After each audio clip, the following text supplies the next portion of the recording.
You ever get the feeling that there are these invisible lines dictating what you can and can't do in your own neighborhood? Well, guess what? You're not wrong. Today, we're going to pull back the curtain on the powerful and often unseen legal documents that secretly shape our communities, and, more importantly, what it all means for you. Right? I mean, have you ever driven through a development and noticed all the mailboxes are exactly the same? Or maybe your friend had to get permission from some committee just to build a shed in their own backyard? Yeah, that's not just a coincidence, and it's not always a city law.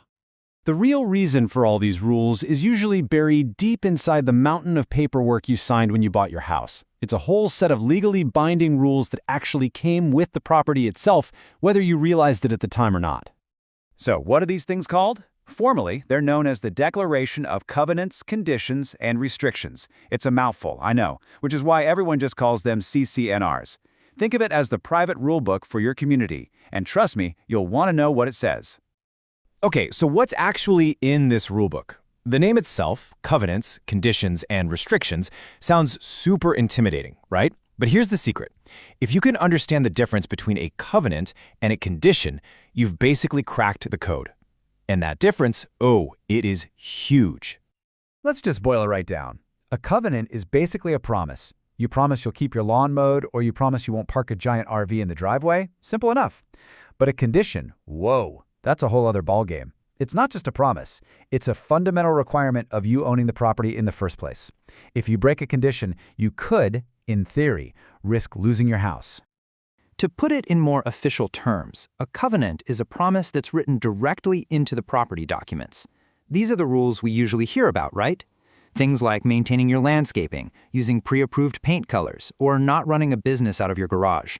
It's a contractual obligation that runs with the land, which is just a fancy way of saying it applies to every single person who owns that property after you.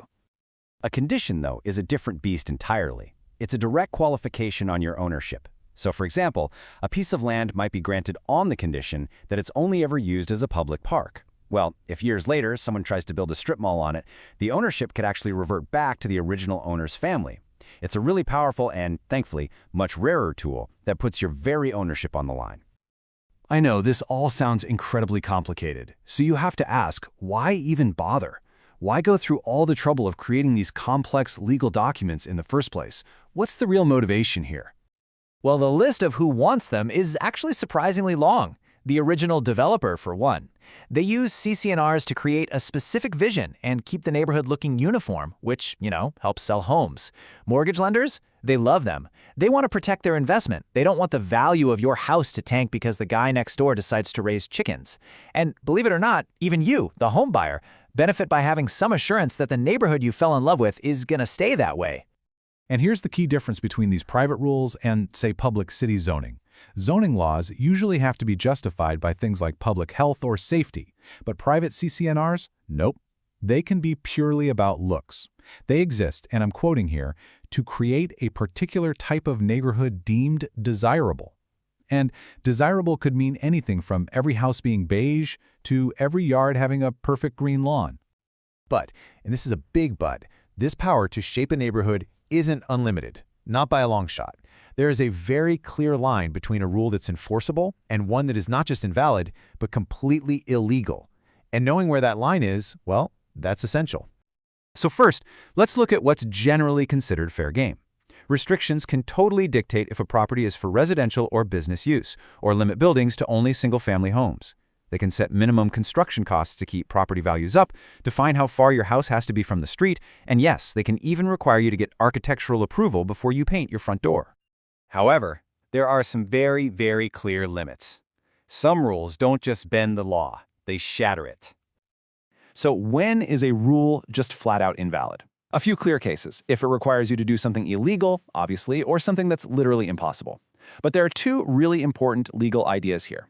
First, a rule can't be in restraint of alienation, which basically means it can't stop you from selling your property.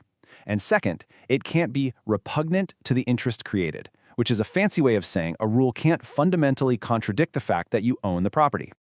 And this is the most important one.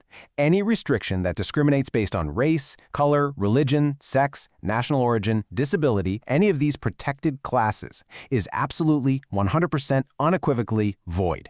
It violates federal and state fair housing laws, period. This is a non-negotiable line in the sand. Okay, so what if you're looking through your own property documents and you find one of these awful, discriminatory, illegal clauses from the past? What are your rights? What can you actually do about it? Here is the good news. First, that unlawful restriction, it's simply void. It has zero legal power. It's a dead letter. Second, it does not mess with your ownership at all. The deed is still valid, and you own the property free and clear of that illegal clause. And third, you have the right to go through a formal process to get that discriminatory language officially struck from the record for good. And that really brings us to our final thought. These rules we've been talking about are incredibly powerful, right? They shape the very character of the places we call home. On one hand, they can protect property values and create a sense of community, but on the other, they can hide illegal and really ugly biases from our past. It makes you wonder, doesn't it? What unseen rules might be shaping your neighborhood right now?